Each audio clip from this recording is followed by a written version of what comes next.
All right, all right. Welcome to the Building Doctor Show. I'm your host, Jens Johansson, and I'm thrilled to see you join us today to learn more about your buildings. With this being Thanksgiving week, we understand the holidays can be a stressful time getting together with extended family, trying not to talk about politics. Who are you dating these days? And making sure you have everybody's Black Friday holiday gift lists. Your building and your community are probably stressing too. We're getting into the storm season in the Pacific Northwest. We've just gone through our bomb cyclone and lost power and had trees hit buildings. You're doing last minute budget ratifications. Financials need to get done, and that last meeting of the year needs to get scheduled before the holiday break. So today we're talking about angst giving. We're going to put together a board survival guide for you for the holidays. So we get it. It's easy to feel the weight of juggling celebrations with the responsibility of managing your buildings and community. But don't worry, we're serving up a hearty dose of help with your buildings and community management. So for our podcast and YouTube listeners, thanks for tuning in. You can also put your questions and comments in the chat there, and we'll get those answered for you. Don't forget to subscribe and like us wherever you are listening. So I hope those of you attending have lots of questions or even stories and vignettes or advice to share because they help steer the show and give everybody value. And as always, if you have a more specific question, stay tuned. We'll have a link in there to schedule a free one-on-one call with one of our building doctors. Our producer, Carolyn's going to be monitoring the chat, and I will go through the Q&A panel at the end of the show.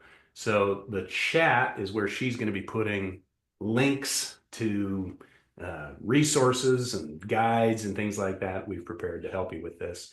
And the Q&A is where you can put your questions and go through that at the end of the show. So remember, this show is for educational content only. We are not giving financial, legal, or engineering advice here. So let's get into it. Oops, there we go. Let's make sure we get that sound queued up there. So today we're going to be talking about, kind of the angst giving and less angst and more thanks. So we're going to break down some of these questions. We put together kind of the top 10 lists that boards are facing of all the, just the key issues we hear from boards and we see them face. And we're going to give you practical strategies to tackle these challenges and ensure your roles are less stressful and more effective. But before we dive into the list, we're going to start with a case study that, kind of a question we received from a recent question. And we'll just kind of break that down for you. Also, again, check that link. You'll see a J2 resources package for you. Okay, the question's kind of 4 parts. So, our building envelope is not keeping the water away like it should. So these people already know something's going on. The siding was replaced about 15 years ago, and it was done on the cheap because that's all we had in reserves. That's all we could afford. Hey, we get it. The simple things like replacing a window now is an ordeal because the windows were trimmed out in kind of a weird way. So now we got to take everything apart to replace a window.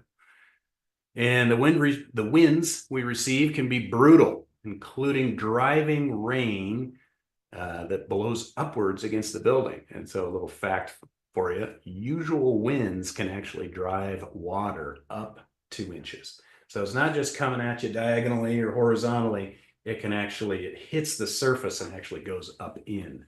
And so the window design pressures we use talk about that.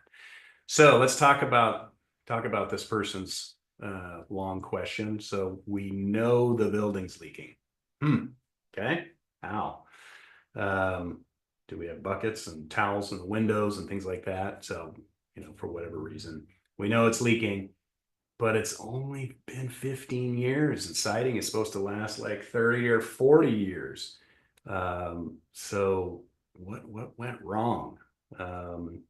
Sometimes, we do a cheap fix. We acknowledge that fix was done on the cheap.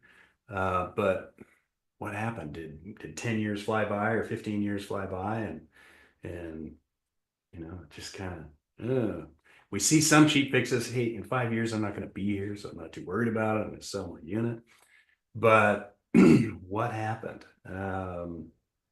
So they need to dig into those whys and the budget questions. Was it low bid?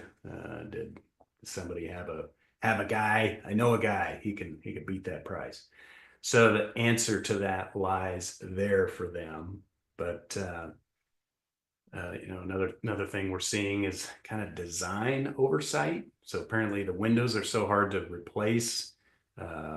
Good design incorporates good maintenance, saying, I know I'm going to need those. So how do I take things off so that I can get to that?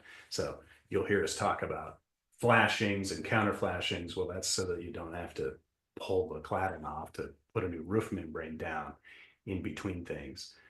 We're hearing the acknowledgement of a robust site. So maybe it's on the coast or it's on a hilltop or it's on the water somehow, and it's just really getting blasted as opposed to a protected site in a dip or hollow or maybe surrounded by trees or other buildings. And just that it gets hit by severe winds, and so that these brutal winds and rain are just pelting the system, and so they need a robust exterior, robust siding and waterproofing system. And so we're hearing lots of things coming out in this, and we've all been there. We've all been there and picked hey, it's a budget option, it's a cheap option. But we can tell from this question that the board is staying awake at night, worrying every time that it rains. So we've come to realize there are real people behind every one of these questions, and they're stressed. And I think everybody can feel it in that. So we learn from experience. I know that they will do this project differently next time. And the reason you guys are listening to the show today is so that you don't have to pay this board's experience tax. So if you pay attention, they just saved you about a 30K assessment. And so that's what this show is all about. That's what makes us create this content for you. And I wanted to just start it with that if you've experienced some of this stuff, throw a thumbs up into the chat, and maybe think about a question you have for us at the end. So let's walk through the top 10 reasons you're stressed or scared about being on the board and transfer the angst into thanks. All right, angst number one. Hey, you work full time. You don't have the bandwidth as a volunteer board member to run the business of your association. You recognize the fact that you need education, training, even mindset or right goals to run your community. So we get it. When you return home from a long day at work, last thing you want to do is answer 20 HOA emails. But we also understand you moved into this community to smile at your neighbors and not have them give you dirty looks or turn away when they see you at the mailbox. And so that angst is, I'm working full time and I don't have time to run this business of being a board. And once board members understand they actually run a small city, they have the power to tax, that's assessments. They have the power to penalize, that's fees and fines. They even have the power to kick you out and foreclose. And so that once board members realize that they didn't just join the board to pick the paint colors and the flowers out front, it gets serious. Nobody volunteered to kick your neighbor out. So you want to get back to a smooth process where your members are happy. And so how can we deal with this full-time, lack of bandwidth and training? We've got some resources in there. So we've got some free resources, but we can also assist you with some kind of paid coaching along the line.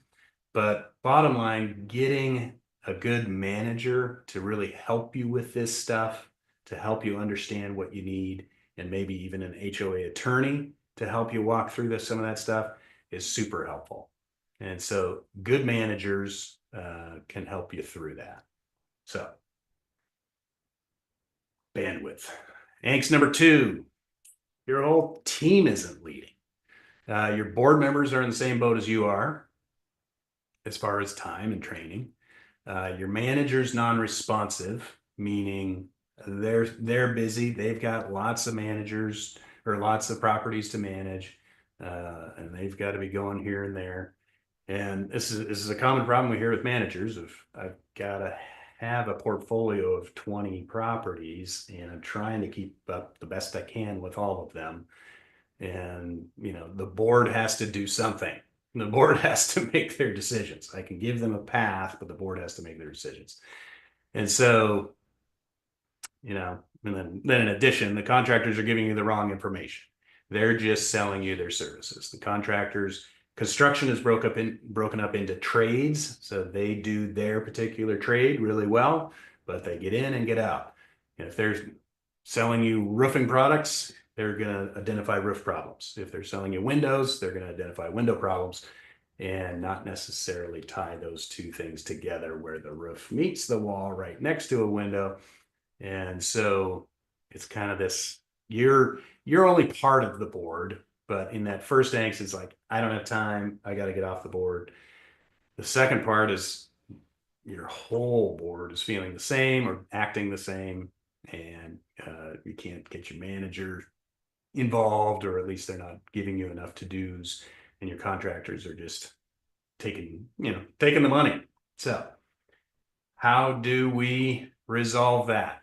So teamwork on the board is a big deal, and it really gets into more, you can call it woo woo in the sense of setting a vision, but here's what we mean by that: community vision.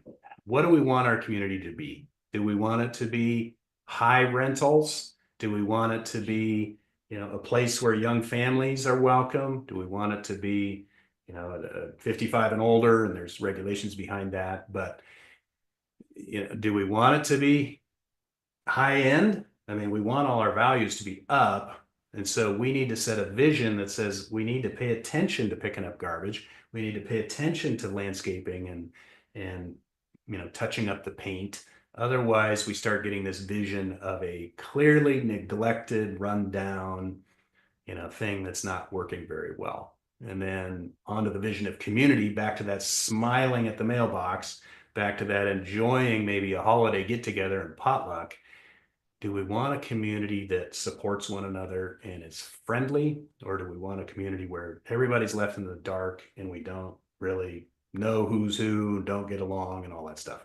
So these types of visions, expectations, open communication, and then scheduling these regular seasonal gatherings. There's no vote. Just come have some ice cream. Come have some cookies. Come have some hot chocolate around the holidays, and do a food drive. Something that brings the community together a little bit. Maybe they're cleaning up the neighborhood streets or doing something like that. So think about those things. That's how you can get involvement and get things happening for that. Just not feeling like the rest of the board or your management or your contractors are really connected. So on to the third thing. Your documents are disorganized. You don't have access to your bylaws and governing documents. No one has fully explained what they mean and how you need to operate. You haven't seen your financials in a long time, and are they accurate? Are we saving for the right things? Is your reserve study up to date? You can't find copies of building plans or past reports or invoices, so you don't know what work has been done or still needs to be done. And so this is real common because management companies change and boards change, and so that knowledge base goes away. And so I know we did something a couple of years ago, but I can't. Where are the records? And in the old days, they were file boxes full of files, and those file boxes were transferred or supposed to be transferred per, management change or board change. Now they're electronic and they're in the cloud. So who had access to what? And so this is actually a really big thing that we're seeing of just nobody knows where anything is. Nobody has any idea who has any history on your property. And that could help you saying, hey, we were out there 4 years ago and here's what we did. So the easy thanks behind that is just getting some organization and stuff like that together. And so, whether they're cloud-based tools or creating a document management policy, that's just a filing system, insurance, legal, budgets, repairs, here's all the invoices. Then digitizing that physical record, obviously using HOA management software that your manager will bring you. If you're a smaller community, you can still buy this stuff and set it up and use that and track these types of repairs and things like that. So the kind of the big thing there is one of the biggest things we see is and advise is making sure your board is using board emails versus the president's personal email. And we recommend this for a couple of reasons. So it's to the board president, and as that president changes, they hand over their email account so that the new president can see the past history of what's been going on and kind of stay in the loop. And it also kind of keeps you out of trouble. If I'm the president using my personal email account and there's some kind of litigation or claim, now that whole personal email account becomes subpoenable and I have to turn over all my, Gmail or Hotmail or Outlook or whatever I use. And so using those community association based emails so that you can have a transfer of knowledge. And then, what's the access into the Gmail work drive or whatever, so you can keep track of those records. All right, angst 4. Hey, you've been burned before. You've hired contractors without a good scope of work, plans, or permits, and you've had to redo some of that work. And so you don't know who to trust. Let's go right back to that first question. We just did this stuff like 15 years ago, and now it's leaking already, or we know it's leaking. So when did we? About 10 years ago, or about 5 years ago. So 10 years in, we had suspect of leaks. So talk about getting burned before, once bitten, twice shy. And so you're mad, you just finished paying off this 15-year assessment or this loan of 12 or 15 years, and now we got to do it again. So worse, your bylaws or rules or the understanding of them has caused some owners to repair and other owners let their units fall into disrepair. Now we got a mismatch of fixes. The third floor unit did their windows wrong and that leaked down on the second floor and first floor and messed with them. So whose insurance policy is paying for what? And so that causes even more confusion than the once bitten, twice shy. But anyway, how do we get around that? Again, with good managers. Good project managers will help you through that. So understanding how your bylaws are enforced, understanding the rules, and bylaws I'm using loosely, but bylaws, governing documents, whatever your rule book is. Being clear about communication with residents, applying the rules uniformly. We see the, hey, 5 years ago, the old board didn't make us pay for windows, but the new board wants to make us pay for windows, and this kind of thing. So educate before penalizing, work with professionals.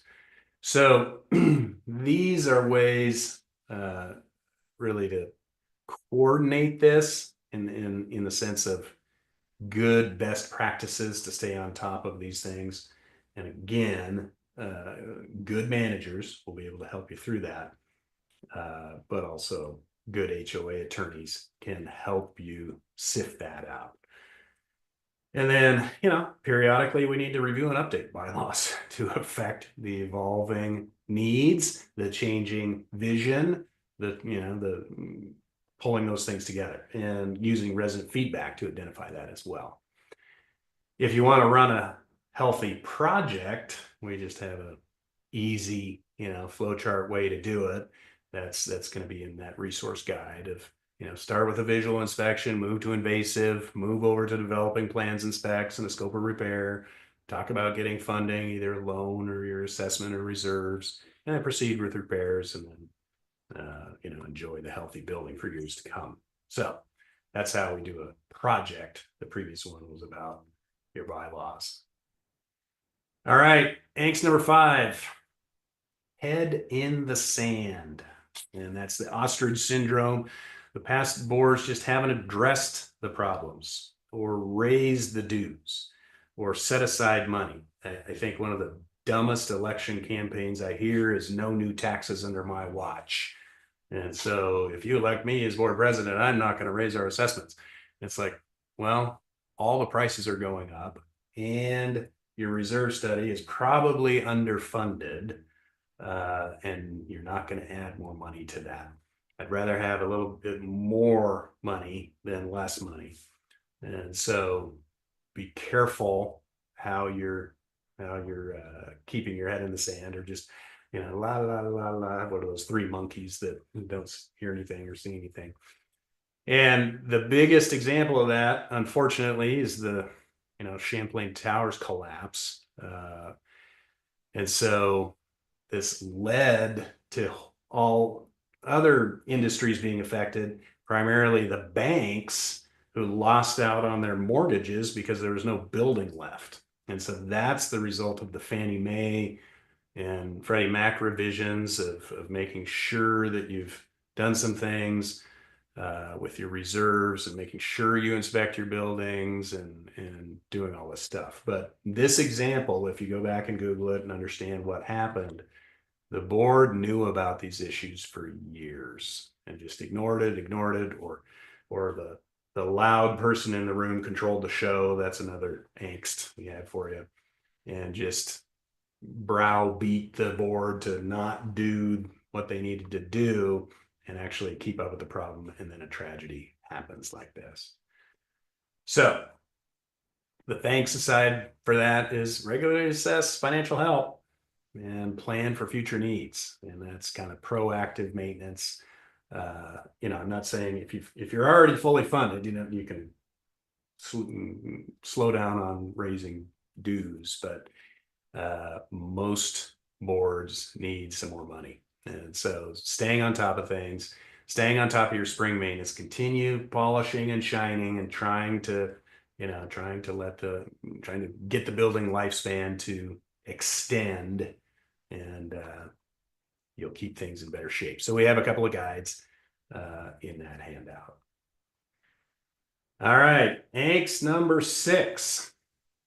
Letting a few squeaky wheels or even bullies run the show with their complaints, threats, or promises that they know a guy. So don't let meetings or initiatives get derailed by the 2%. The 2% noisy, the 2% annoying or rude or bullies. The other 98% are looking for reasonableness and counting on you as the board to make those decisions. We just see it way too often that somebody knows better, arranges for the fix, and then they move out, leaving the rest with the problem. And so we see that with board members. They knowingly do a cheap fix, and guess what? In a year they're gone, and leave it for the rest of you to deal with. So, so the thanks behind this, strategies on how to handle difficult personalities, is establishing ground rules for the meetings. And the biggest thing you can get, it's understanding. There's a $7 book on Amazon. It's not this one. This looks like a meaty Robert's Rules of Order. The $7 book on Amazon is a thin little pamphlet that makes it super easy to establish some ground rules and enforce the Robert's Rules of Order. And there's plenty of stuff on YouTube of, breaking down Robert's Rules of Order, and you can watch some videos about it. But it's a very easy way to run meetings, and agendas are another great way to run meetings. We got to talk about this, got to talk about this. I'm sorry, we can't talk about your stuff. It's not on the agenda. And so you got to coordinate. Hey, if you want something on the agenda, get it to me. I'll get it on this month's agenda. And so really controlling that meeting. Active listening, of course, listening. Everybody needs to be heard, but it's not fully a democracy. I mean, you are elected to be the board and you need to make some decisions, and the people expect you to make some decisions, but they also understand it's a struggle. And so, building relationships outside of meetings, being open to hearing from the other parties. And, this is basically how to handle difficult personalities and different opinions. And then ultimately, get some professional training and resources, or have somebody else run the meeting for you. Managers, HOA attorneys, even having security at some meetings. We've seen that too. So, all right, angst number 7. This is probably a pretty big one too, and it's really simple. But you, as the board, don't communicate enough or effectively with your membership and neighbors. Again, you're the visionary and voice that's elected to do this. And so too many boards are scared to share information with the membership. They don't want to share it. It's potentially, we don't want to ruffle feathers. We don't want to have to call a meeting. Sometimes they hide behind this, I was elected, so I'm going to make the decisions, and I don't have to get a vote on this, so I'm going to take care of it. And we try to call time out and say, do a town hall. Don't have a vote attached to it. Run some meetings so that you can come back and say, hey, folks, I'm sorry you weren't at the 6 town halls before this vote, but we talked about this, and we talked a lot about this. We brought in experts. We've really plowed this field. And just because you don't come to the meetings doesn't give you the chance to derail them. But, again, the 98% will appreciate it and will be glad that you're, sharing the information, sharing the struggle, coming to them saying, I'm in this boat too. I'm being assessed just like you are. We're trying to figure this out. And so here's the way to do that. So as far as a solution or a thanks to that, we've got a little digital communication checklist, and, very simple things, but they're simple, but we don't see a lot of communities do them. And so Facebook page, that can kind of go both ways. You can have a ranting Facebook group, and you can have a responsible one that's administering the Facebook group, but it becomes a place to talk. Capturing your neighbor's email. So what do I mean by this? Creating an email campaign of updates. Here's what we're working on. You remember at the last meeting, we discussed the following. Here's the issues we're trying to resolve. And so send it out via email chain. And we get a lot of, well, we don't have accurate emails, or we don't know people's cell number. Like, come on, folks, get that stuff and keep it updated. Keep the communication flow moving. And we talked about creating separate board emails, having these community events, sharing these documents, via cloud. You can share out updates. They can read the whole report. You don't have to, in the old days, we had to print them and mail them and do all that stuff. So again, reiterating, get a good manager that helps you communicate this stuff, and good managers know how to run that communication flow. So that's how to keep your group informed. Angst number 8 is kind of an interesting, fear of hiring experts. Hiring a consultant or HOA attorney to give you reasonable advice is viewed as too complicated or too expensive. And so I was asking a HOA attorney we work with, and I said, what do you do about these bylaws? And he said, I just write a quick opinion letter. Here's my legal opinion based upon your bylaws. And I think the windows are owned by the unit owners and not by they're not a common element. Okay, great. We've got a legal opinion. We're just a group of volunteer board members. We're not making that decision. And that legal opinion costs $1,100. And so It needs to be budgeted for, and you need to figure that out. But now we have a starting point. So now we can either make those an association common element, or we can, keep them as owner control. But we asked the lawyer told us what they thought. And so it uncomplicates things actually. And, talking with a consultant that isn't selling you windows or roof or things like that, they're typically more independent, saying, well, here's the problem and it needs to relate like this, and several things have to be tied together and integrated correctly. And so it's a combination of lots of things. So, that's kind of a number one thing. It's just too expensive to do that. It's like, oh, okay, well, how has what you've been doing so far without advice worked? Well, we're in this pickle. Okay, well, let's get out of that pickle. So the thanks items, again, professionals prevent costly mistakes. So we're kind of debunking the myths here. That $1,000 legal opinion saves you thousands of dollars later fighting about it and still doing goofy things about it. It basically saves money in the long run. The myth of we can handle this on our own. Well, how many times have you gone through this big repair project? Because we've gone through it thousands of times. Is this your first? Okay, well, you're gonna make some mistakes that every new person makes. And so professionals bring some expertise and experience, and that the board of volunteers may not have. Too complicated to work with these guys. I gotta sign contracts and they have these processes and systems, and I don't want to do all that. It's like, well, we're trying to simplify the process with clear guidance and keep these projects on track using best practices. Yes, you have to go through 5 steps, but all the 5 steps work well together.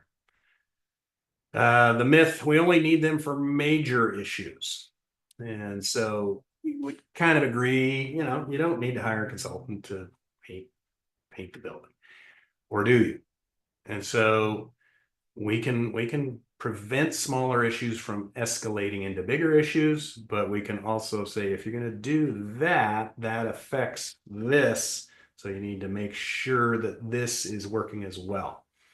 And so and then we have this subscription service that you can basically call you, and just like your doctor on telehealth, you can talk to your building doctor, via FaceTime and say, hey, here's what I'm thinking. I've got a quick question. Is this a good way to do it? Well, we say yes, but, or maybe, here's what I'm thinking about. Have you considered that? Okay, thanks. Bye.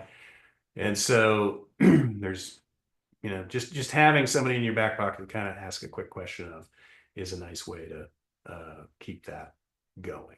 Oops, there we go. And then kind of debunking the the residents' complaints, if you will.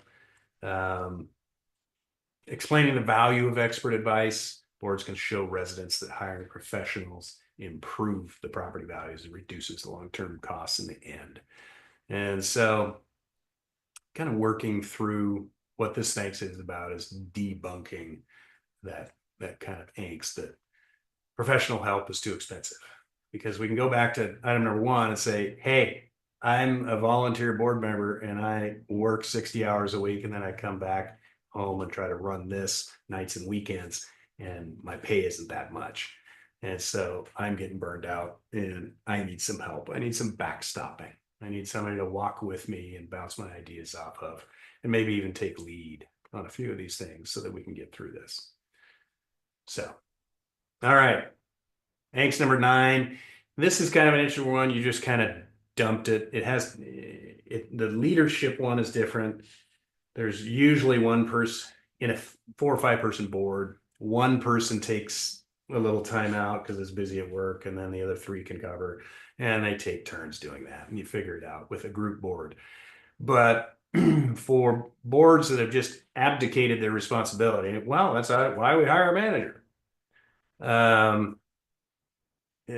Or well, in order, our manager's kind of busy and it's kind of hard to change. And, if we have to change, we might not get this done. And so two sides of the spectrum. One, just totally abdicating responsibility. That's not what community managers do. They lead you, guide you, but you need to do the push-ups to have strong, chest muscles. So you need to put in the workout. They will show you how to do that workout, but you need to do the exercise. And you'd be surprised how many board members, wow, I thought I hired a manager. I thought I'd be taken care of. No, they don't run your life for you. They don't run your whole house and community investment for you. They keep you on track on the high level. So if they're not doing what they need to do and they're not responsive, we see that a lot too. You need to find one that is. And so that angst, it's too hard to change. Well, you're putting up with D minus results. In 6 months, are you still going to be feeling this way if nothing changes? And so get through that pain, find a good manager that's doing a good job, and you'll be a lot happier. And you won't be following around trying to micromanage them, trying to hover over them, making sure they do what they're supposed to do. And your building will be, your community will be in a better place. So the answers to that, you're in control. And one of the phrases we use is version 1 is better than version none. So even your first approach or your first draft or your first try to getting these things going, let's move up from a D to a C, and then from a C to a B, and then from a B to an A. So version 3 is better than version 2. Version 1 is better than version none. So do something about it. You're in control. You gotta keep going. We're here to encourage you and push you. And along those lines, we have an interview guide and tips on evaluating a good manager. And so that's part of that Q2. And we're not here bashing on managers. We've shared these things with the good managers. Yeah, I'm tired of losing the jobs to bad, sucky managers that don't work as hard as I do or bring as much value as I do. So I agree with you. I hate those managers too. Clean up the industry for me, would you? And so we believe in good managers and we want to help you find them. All right, angst number 10. If you're facing a big project, big strip and reclad or a big rot and damage repair, all of a sudden you kind of said, hey, I've got a little business experience and I've got some time to be on the board. Now we're facing a 6, 7, hopefully not 8, 7-figure construction project. Now I have to be an architect or an engineer or a project manager, a lawyer, a banker, a manager, an accountant, on top of making routine board decisions. So you didn't know you could hire a good team to help you through this. So we work in this niche of helping boards with their building problems. We can help you, as much as you'd like, as little or as much as you'd like. If you,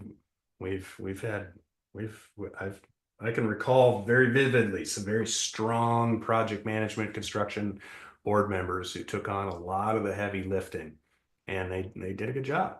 And then there's others that, it's not for me. I'd rather hire a team and hold that team accountable and make sure that we have something good at the end of the day. And whether they're lawyers or bankers or whoever, but understanding you don't have to do everything, and don't think that you have to go study and become an engineer to understand some of these repair details. If you're working with a good consultant, they'll break it down for you and explain why that's necessary. So that thanks again, who we are and the communities we help, and learning with us. We have lots of teaching sessions and educational opportunities. This is one of them, our monthly webinar.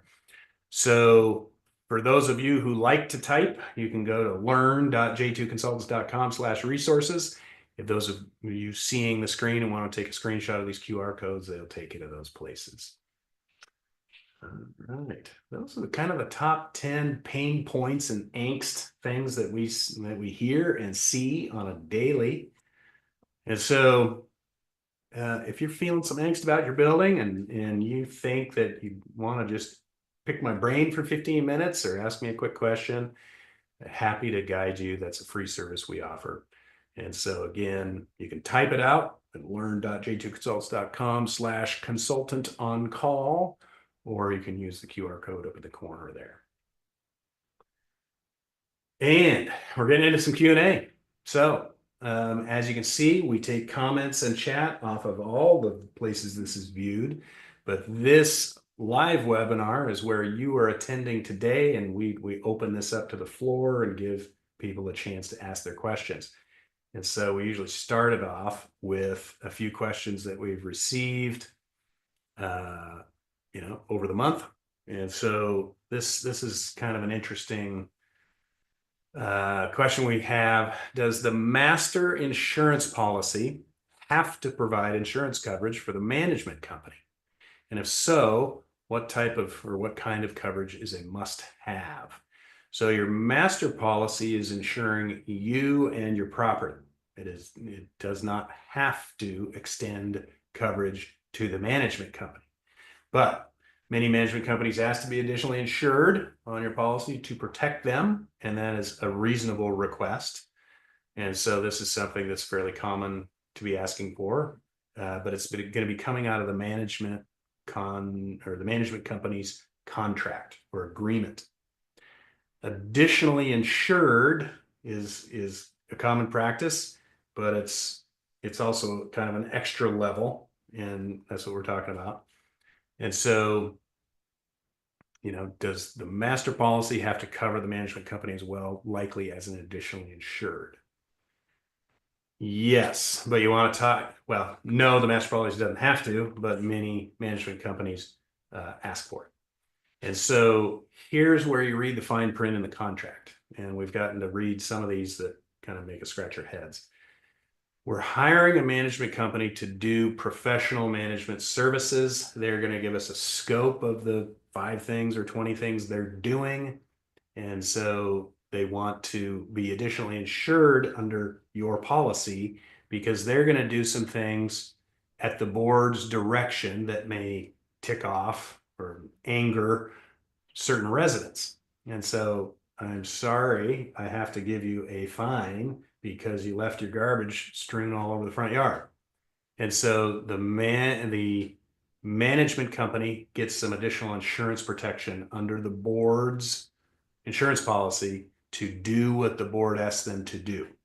Now, where we see it get a little blurry and where some management companies reach a little bit is they say, you're gonna insure us for all wrongdoing.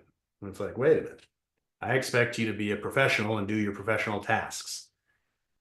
I'm not going to cover you for all wrongdoing. Otherwise, we can be walking the roof together and you can push me off the roof. And technically I'm covered under wrongdoing. Well, that's, we're not going to go that far. And so that's why you want to talk to the management companies you're interviewing, go through their insurance policy requirements, what they need, and modify it to a mutual agreement. And so here, an HOA attorney that's advising you would be good at that. So does the master policy have to cover managers? Nope. Okay, second question. Past financial constraints force the HOA to prioritize affordability over quality. Sounds like that first question, which may now lead to more expensive repairs down the line. So doing it once cheaply, you got to do it twice and tear all that stuff out, throw it in the dumpster, and because it was done wrong. What should we do now to maintain our building's health and keep our financials healthy? And so, okay, may lead to more expensive repairs down the line. Well, I mean, we got to address that. What are those, and do we really have to do that? And do you have any potential claims or whatever against that maybe contractor who did kind of a cheap fix? Did they screw it up more? So that's consequential damages. So again, lawyers would look at that. But what do we do now to maintain our building's health, keep our finances healthy? If you know you have this issue or know we got to understand that issue you're worried about. But again, building's health, as long as you don't have cancer, we can extend your building lifespan with additional, just lots of maintenance. And so think of it like your dentist. If you go get your teeth cleaned and scrubbed and fluoride coated on there, uh, technically or statistically, I guess, or reasonably assumably, you could extend the life of your teeth or extend the time between fillings and time, things like that. And so doubling down on maintenance, really making sure, maybe doubling down on inspections. Instead of doing an inspection every 3 years, do it annually. Or instead of painting every 10 years, paint every 6 years. Instead of caulking every 5 years, caulk every 3 years. And so you're doubling down, you're trying to extend out that lifespan while you are working on your reserves, understanding your reserves and making a plan to get them healthy if they aren't. You can also have your reserve study specialist run some modeling in your reserve study and say, what if I reduce the timeline of painting? I know it's, we plan for 20 years and we're going to bring it back to 15 years. It'll cost us more sooner, but I think we can extend out some other things. If we paint the siding more, the siding should last a little longer. If we seal the windows more, the windows should last a little longer. So they'll be reducing some line items and increasing other line items and see if that saves you some money or balances out some of your spikes in your, in the reserve study that happen to be hitting at the same time. But any good reserve specialist will meet with you and run some models for you. So good question. All right, now on to the Q&A in the show. And I see there's a few of them here. Okay. It is hard to keep up with changing regulations and trends. Laws and practices change and fluctuate all the time. I know. We would love to know how to remain up to date on all the changes to minimize the effect on our association. Yes, 100%. I just read an email from my accountant saying, hey, tune into this webinar to understand tax changes in 2025. So we're all doing the same stuff.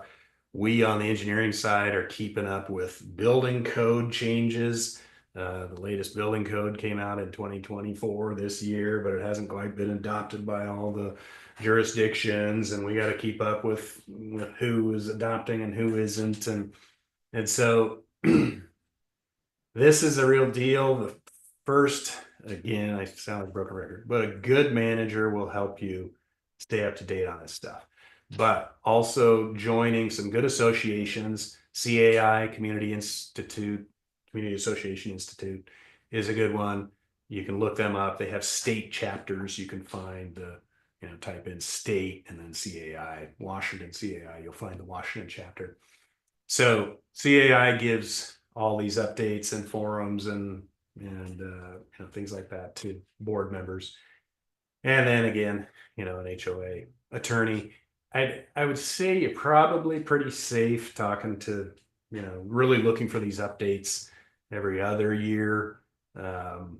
Yearly updates may happen, but we don't see people getting into too much hot water, missing a year.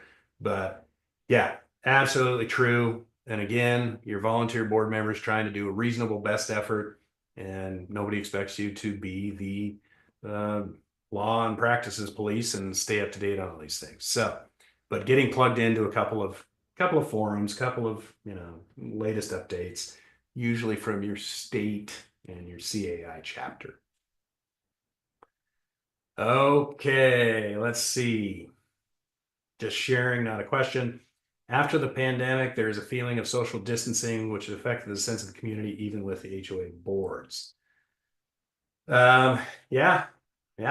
As far as, I think it's also, there was a great article today about in the mediations and legal world, mediations and claims and trials went on Zoom and there's no indication that they're going back. And, it has its pros and cons. I don't have to drive downtown and go testify at a courthouse and do all that. I can sit at my computer and do the same thing. But there is a pro and con. And so the social distancing and sense of community, even with the HOA boards, I would start kind of pushing back on that. We still see there's still the occasional person that wears a mask that we see out there driving, in their car. But that the staying 6 feet away and all that stuff has died down quite a bit. Obviously, if you're sick, put a mask on, stay back, stay home. But if you're not sick, we're getting together for Thanksgiving meal. Let's not do Thanksgiving via Zoom. So we need to get together as a board and break some bread and, talk about the issues and communicate well. And so it's going to vary by board member, but a lot of boards have gone virtual 1 month, in person next month, virtual. And so they're, you kind of appease both sides. Half the meetings are virtual, half of them are in person. HOA meetings are doing both options now, kind of the in-person with a Zoom camera. It's a great time to be a Zoom camera vendor, but that way you get more attendance because people are busy off doing their things. But just as a board, how can we have maximum reach, maximum attendance, maximum, let's all work on it together and chew on it together. We can be in person and virtual and figure this out. So I hear you, but I would encourage the in person if you can. Okay, next question. What are your suggestions for programs or systems or some sort of thing that would help us communicate better as a board? Yeah, that's in that packet. And the immediate thing just goes to the digital side of the board, the Gmail suite. I'm gonna push, everybody has their suite these days, but kind of the board emails, you can use their virtual, what's it called, Google Meetings or whatever, Zoom or Teams or Google Meet or whatever they are. And then their document storage side of things. And so as far as programs or systems, just how do again, that's a vision question for your board. And so we kind of talk about it internally. We have two avatars. We'll tell you behind the curtain here. We've got Barbara, the board member. Barbara is, 70 plus years old. She still prints everything up. She puts it in a 3-ring binder. She comes to the meetings with a thick 3-ring binder, has copies for everyone, and very much deals with paper and printing and storage. And everybody actually asks her, hey, do you have last week's meeting minutes? And she has it because it's in a tab and it's the old way of doing it. The other avatar is Brandon, the board member. He's 27, works at a high-tech company. If it's not on his phone, he is absolutely not interested. If he can't see the email, can't see the text, can't see the Sling or whatever, chat group messaging feature, if he can't sign it on his phone, he doesn't own 3-ring binders, doesn't own a printer. And so we have to learn how to communicate with both of those types of boards. And you guys have to learn how your community communicates really well. And so run a survey, you like things printed, you want them mailed. Nothing beats a hot pink flyer taped to the front door or the front windshield of their car or under their wiper blade to really get their attention. And they may be blowing around and scattered about through the yard, but handouts work great.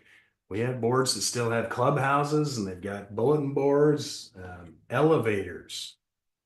Tape those things up in the elevator, put a message board in the elevator. I mean, these are all ways that understand how your board communicates, or your association communicates, and communicate in 5 different fashions. We're going to send a text, an email, a print, a mail. People aren't mailing so much anymore, but can somebody hand them out? Can you put a flyer somewhere where they would walk past it and have to see it? So ways of communicating, programs, again, we're moving more and more electronic, but and then when you find a good manager, like I said, those software systems in there, they will have ways to ping in, keep track of you. But again, it starts out with, do we know their current email address? Do we have their current cell phone? Can I text them? Is there a texting service? So that way I don't have to sit here and type out 120 texts. You can write one text and send it to everybody. So some of these management softwares have that as well. So those are all great ways. Okay, next question. We've been dealing with some parking violations these days. Yeah, the rules are set up, but we found it hard to enforce. We were kind of new to the HOA, and now we feel like we are the only bad guy.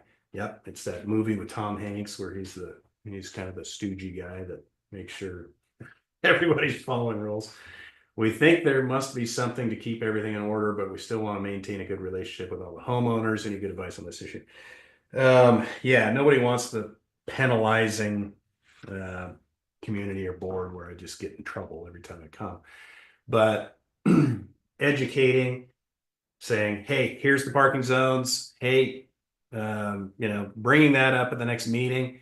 Hey, folks, here's what we're struggling with. We don't want to be that association that slings out fines all the time, but it is becoming a problem. Can you please talk to it's usually again like the 5 or 10%. It's the renters buddies, it's something. And so you can start putting some patterns together and saying that unit 10 has high turnover and we've always got new renters in there. So here's the rental rules, and you tape it to that door and make sure they see it. Or you talk to that owner and say, you're going to get the fines from your tenants because we can collect from you. You're going to have to go then find your tenants. And so bringing it downstream a little bit, but it's basically, it's like, I've read someone, if you can look at the caliber of your rules, and if you have a whole book full of dumb rules, you've got some dumb people. We don't need a rule for every little thing. And smart people understand, so you don't need a bunch of dumb rules. You don't need 150 rules. You need, hey, here's parking, here's not. And then sharing it of, look, we as a board, we as a community are paying the fee. And whether there's no parking or whether the grass gets trashed or whether more tow truck fees are coming in. So we're going to start sending out the bills and, kind of saying, look, I'm not going to fine you for 30 days, but after 60 days, I'm going to start fining. So yeah, good luck with that. But a few penalties keeps it in, kind of once people start seeing there's teeth and they feel the heat a little bit, the word spreads and they stop doing it. So, but again, it's usually people that aren't owners that aren't paying attention.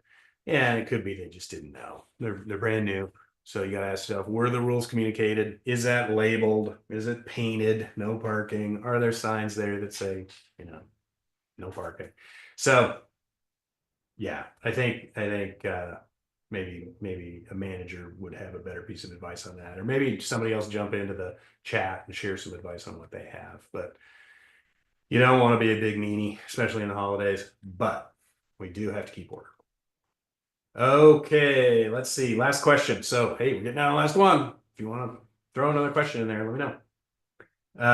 Where can one get the history of the annual approved statewide insurance increases in Oregon for the master insurance policy for a specific insurance company? Ooh, I don't know. Statewide insurance increases from the state. I'm going to go out on a limb here. The state usually doesn't set cost increases. The insurance companies do, and they do it based on claims and how much profit they want to make this year, or how much money they lost last year, and they've got to catch up. And so we see insurance companies raising rates, and you can, if if you look at the statistics, company A really got beat up in the California wildfires. So we see company A's rates go way up next year, while others stay the same. So that's why I'm saying I don't think it's the state that increases it, but yeah, again, shop around. There's lots of flavors of insurance companies out there. So I don't have the exact answer for you, but good luck with insurance shopping. Okay, that's all the questions I see there. All right, so on to the giveaway. We've got a cool little swag bag here. We got a power bank. We got some coffee. We got some fancy chocolates.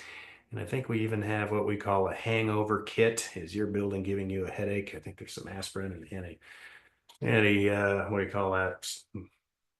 Pink pills in there, help your stomach feel better.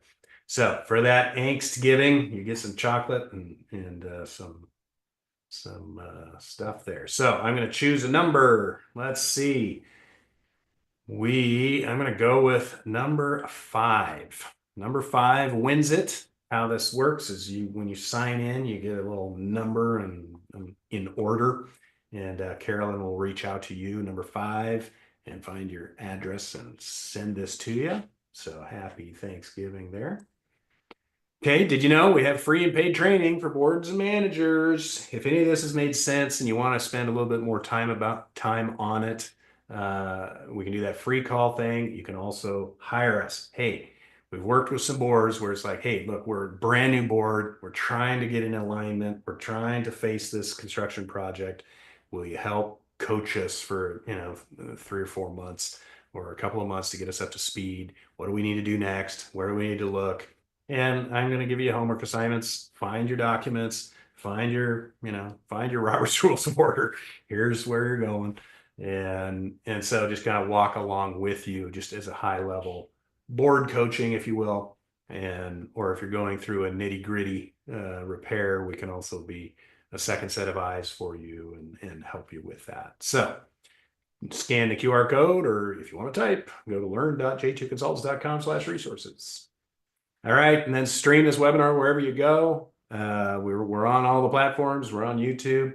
And do us a big favor. Be sure to rate us 5 stars wherever you hear us. That's our fuel to create more content for you, and share it around, and in hopes that it will help other people you are associated with. And if you're one person with a 5-person board, you'll get the replay. Send it out to the rest of your board members and say, hey, I want you to watch this. And we'll bring our board and our community up to speed here. All right, thanks for tuning in. Happy Thanksgiving, everybody, and really enjoy your holiday season. Don't let your building be an angst. Let it be a thanks. Your building's supposed to be a blessing, not a curse. All right, see you next time. Thanks for watching.